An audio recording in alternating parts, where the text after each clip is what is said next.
Hello বন্ধুরা, লক্ষ্মী চাপি সিরিয়ালের নতুন রহস্যময় আপডেট নিয়ে আবারও আপনাদের সামনে হাজির হলাম।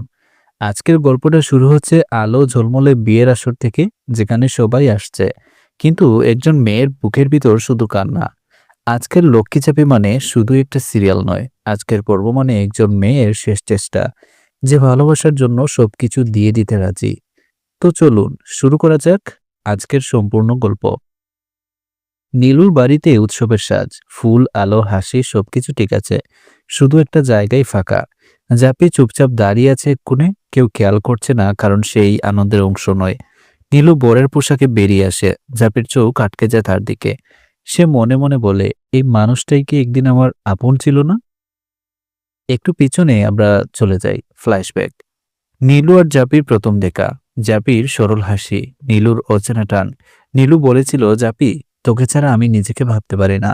জাপি বিশ্বাস করেছিল, কারণ সে জানতো ভালোবাসা অভিনয় করে হয় না। কিন্তু আজ সেই ভালোবাসাই নিয়মের কাছে হেরে গেছে। জাপি বুঝে যায়, আর যদি সে কিছু না করে, নীলুকে চিরকালের জন্য হারাবে। সে যায় নীলুর সামনে। জাপি বলে, একবার বলো, এই বিয়েটা তুমি নিজের ইচ্ছা থেকে করছো? নীলু চোখ নামিয়ে নেয়, কোনো উত্তর নেই। এই নীরবতাই জাপির জন্য সবথেকে বড় শাস্তি। জাপি একা চলে আসে রান্না করে। তার চোখে জল নেই, কারণ সে কাঁদতে কাঁদতে ক্লান্ত। সে বলে, ভালোবাসা যদি অপরাধ হয়, তাহলে এই শাস্তি আমারই প্রাপ্য। জাপি বিষ খেয়ে নেয়। কয়েক সেকেন্ড পর বিয়ের মণ্ডপে হইচই। জাপি লুটিয়ে পড়ে। সবাই চিৎকার করে বলে ওঠে, জাপি! নীলু ছুটে আসে, তার চোখে আতঙ্ক। নীলু চিৎকার করে, ডাক্তার, কিছু করুন প্লিজ। ডাক্তার বলে, আমরা চেষ্টা করেছি, কিন্তু অবস্থা ক্রিটিক্যাল। নীলু প্রথমবার বুঝে যায় সে আজ কি হারাতে বসেছে। হাসপাতালের করিডোরে নীলু বসে আছে। সে নিজের মনেই বলে, আমি যদি একটু সাহস দেখাতাম, আজ জাপির এই অবস্থা হতো না। তার মনের ভিতর শুধু একটাই প্রশ্ন, জাপি কি বাঁচবে? ডাক্তার বেরিয়ে আসে, সবাই তাকিয়ে থাকে।